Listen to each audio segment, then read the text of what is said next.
Definisi anak berkebutuhan khusus. Menurut Kementerian Pemberdayaan Perempuan dan Perlindungan Anak Republik Indonesia, anak berkebutuhan khusus adalah anak yang mengalami keterbatasan atau keluarbiasaan, baik fisik, mental, intelektual, sosial maupun emosional, yang berpengaruh secara signifikan dalam proses pertumbuhan atau perkembangannya dibandingkan dengan anak-anak lain yang seusia dengannya. Penyebab anak berkebutuhan khusus. 1. Kelainan sebelum kelahiran atau prenatal. Kelainan prenatal disebabkan oleh faktor internal, berupa genetik dan keturunan, dan faktor eksternal, berupa ibu yang mengalami pendarahan atau jatuh sewaktu hamil. 2. Kelainan saat anak lahir atau neonatal. Kelainan neonatal dapat disebabkan oleh anak lahir sebelum waktunya atau prematur, lahir dengan bantuan alat, atau posisi bayi yang tidak normal. 3. Kelainan yang terjadi setelah anak lahir atau postnatal. Kelainan postnatal disebabkan antara lain dari infeksi, luka, dan bahan kimia. Klasifikasi anak berkebutuhan khusus. Menurut IDEA atau Individuals with Disabilities Education Act Amendment yang dibuat pada tahun 1997 dan ditinjau kembali pada tahun 2004, secara umum mengklasifikasikan anak berkebutuhan khusus sebagai berikut. Anak dengan gangguan fisik. Yang pertama, tunanetra, yaitu anak yang indera penglihatannya tidak berfungsi sebagai saluran penerima informasi dalam kegiatan sehari-hari seperti orang waras. Yang kedua, tunarungu, yaitu anak yang kehilangan seluruh atau sebagian daya pendengarannya sehingga tidak atau kurang mampu berkomunikasi secara verbal. Yang ketiga, tunadaksa, yaitu anak yang mengalami kelainan atau cacat yang menetap pada alat gerak, tulang, sendi, dan otot. Anak dengan gangguan emosi dan perilaku.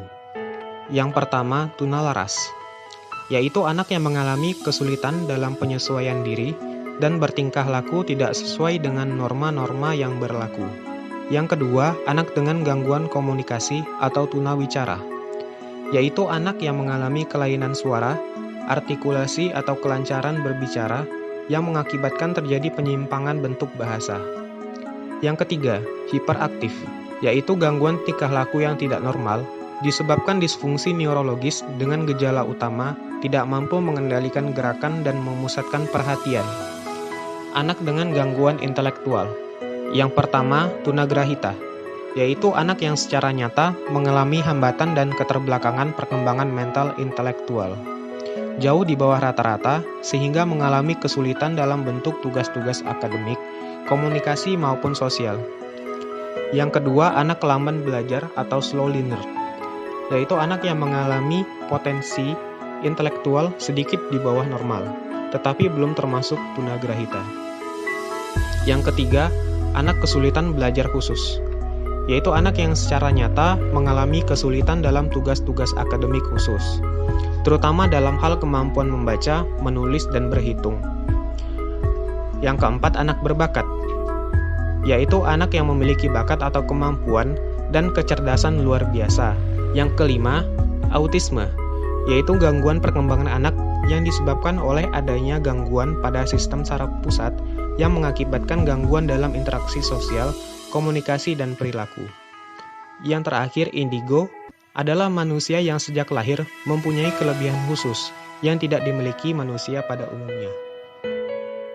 Review jurnal dengan tema intervensi psikologis dalam program pengajaran individu pada siswa dengan kesulitan belajar khusus. Penulis Novi Wahyu Winastuti dan Wahyu Noverahela. Latar belakang, sekolah merupakan lembaga pendidikan yang bertujuan untuk memberikan pendidikan dan pengetahuan kepada semua orang. Dari berbagai sekolah yang ada, terdapat sebagian sekolah yang mengambil langkah yang cukup berbeda dari sekolah konvensional lainnya. Sekolah ini disebut dengan sekolah inklusi. Metode dalam penelitian ini adalah metode kualitatif dengan desain atau jenis penelitian studi kasus dengan melihat atau melakukan studi dalam kasus-kasus yang ditemukan dalam penelitian. Kriteria subjek, anak kelas 3 di salah satu sekolah inklusi di daerah Kediri. Subjek merupakan siswa yang memiliki permasalahan di bidang akademik, dan subjek diduga anak yang memiliki masalah slow learner karena kekurangan dalam hal membaca dan menulis. Asesmen yang dilakukan pada penelitian ini adalah menggunakan media wawancara, observasi, dokumentasi, dan tes kecerdasan dengan menggunakan Stanford Binet. Kemudian intervensi yang digunakan dalam penelitian ini adalah program pengajaran individual. Dalam penerapannya, yang pertama adalah menentukan kinerja akademik baik dalam hal membaca, menulis, menghitung, keterampilan psikomotorik, dan adaptasi perilaku belajar, dan juga adaptasi perilaku sosial yang dialami oleh subjek. Yang kedua, berikan solusi atau tindakan yang dialami oleh subjek yang dalam bidang akademik. Misalnya dalam membaca, bisa menggunakan metode Vernert, yaitu visual, auditory, kinestetik, dan taktik, dan bisa menggunakan pendekatan saintifik, yaitu memberikan pemahaman kepada siswa dengan mengenal, memahami berbagai materi menggunakan pendekatan yang lebih. Untuk membantu keterampilan membaca, bisa menggunakan brain batak, crown crawl, lazy eight, dan lain sebagainya.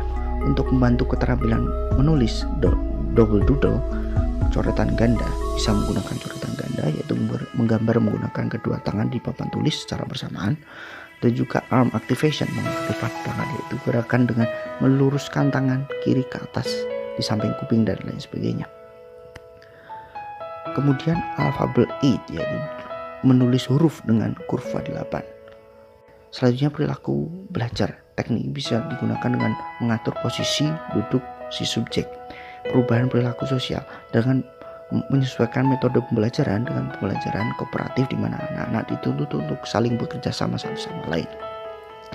Hasil dari penelitian ini adalah memberikan salah satu desain PPI atau intervensi, yaitu program pendampingan individual yang bisa digunakan untuk mendampingi siswa dengan kesulitan belajar khusus yang seperti yang dialami oleh subjek N ini. Diskusi subjek program pendidikan individual ini merupakan produk yang bisa dijadikan sebuah alternatif dalam proses pengajaran anak berkebutuhan khusus dalam mengatasi masalah-masalah dalam belajar anak, meskipun dalam pengaplikasiannya perlu adanya pengevaluasi secara berkala. Mentor kelompok. Metode intervensi ini merupakan metode yang cukup relevan dan cukup cocok untuk diaplikasikan dalam proses pengajaran. Metode ini di dalamnya juga terdapat unsur-unsur pengoptimalisasian semua elemen yang ada di baik berupa panca indera dan kondisi sosial lainnya. Terima kasih. Review jurnal ABK dengan tema berjudul Intervensi Latihan Sensori Motorik dalam Pengembangan Kinestetik Anak Autis dengan penulis jurnalis Safahtre. Latar belakang penelitian ini bertujuan untuk mengetahui intervensi latihan sensori motorik dalam pengembangan kinestetik anak autis di Pusat Layanan Autis PLA Provinsi Kepulauan Bangka Belitung. Metode yang digunakan adalah penelitian kualitatif yang dianalisis secara deskriptif. Kriteria subjek dalam penelitian ini, subjeknya adalah seorang anak autis yang berjumlah 5 anak, antara lain RH laki-laki berumur 4 tahun, CHA perempuan berumur 3 tahun, ASP laki-laki berumur 8 tahun, NCT laki-laki berumur 10 tahun, dan AR laki-laki berumur 6 tahun. Prosedur asesmen penelitian ini merupakan penelitian lapangan atau field research dengan deskripsi data kualitatif. Teknik pengumpulan datanya melalui wawancara mendalam, observasi partisipatif, serta dokumentasi. Prosedur intervensi yang digunakan dalam penelitian ini adalah pelaksanaan latihan sensori motorik. Program latihan tersebut dibuat berdasarkan hasil observasi selama 1 bulan. Setelah masa observasi tersebut, maka anak masuk ke tahap terapi 1 selama 3 bulan. Setelah selesai, dilanjutkan dengan terapi tahap 2 selama 3 bulan juga. Penyusunan program terapi tahap 2 berdasarkan hasil evaluasi perkembangan anak pada tahap 1. Jika ada latihan anak yang belum bagus di tahap 1, maka diulang lagi pada tahap 2. Jika di tahap 1 sudah bagus, maka tidak perlu diulang lagi pada tahap kedua. karena dilanjutkan dengan latihan yang lain. Perkembangan sensori motorik anak dalam terapi sensori integrasi dilakukan evaluasi oleh terapis berdasarkan proses terapi selama 3 bulan. Latihan dalam program terapi sensori integrasi terdiri dari 7 bidang pengembangan, antara lain vestibular, taktil, proprioseptik, visual, auditory, gustatory, dan olfaktory. Hasil berdasarkan evaluasi dari hasil observasi peneliti bahwa kegiatan sensori motorik dari kelima subjek semuanya mempunyai karakteristik kemampuan yang berbeda-beda yang disebabkan oleh umur yang juga berpengaruh terhadap kemajuan atau kecepatan dalam merespon stimulasi latihan. Diskusi. Autisme merupakan gangguan neurobiologis yang menetap. Gejala autisme tampak pada gangguan bidang interaksi sosial, komunikasi, dan perilaku. Meskipun gangguan neurobiologis tidak dapat diobati, gejala-gejalanya dapat dihilangkan atau dikurangi sampai orang awam kemudian tidak dapat lagi membedakan anak-anak dengan gangguan autis dengan anak non-autis.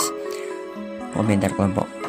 Metode intervensi yang digunakan sudah relevan dengan penelitian yang dilakukan oleh peneliti, yaitu latihan sensori motorik pada anak autis yang berguna untuk mengoptimalkan kemampuan sensori motorik anak autis.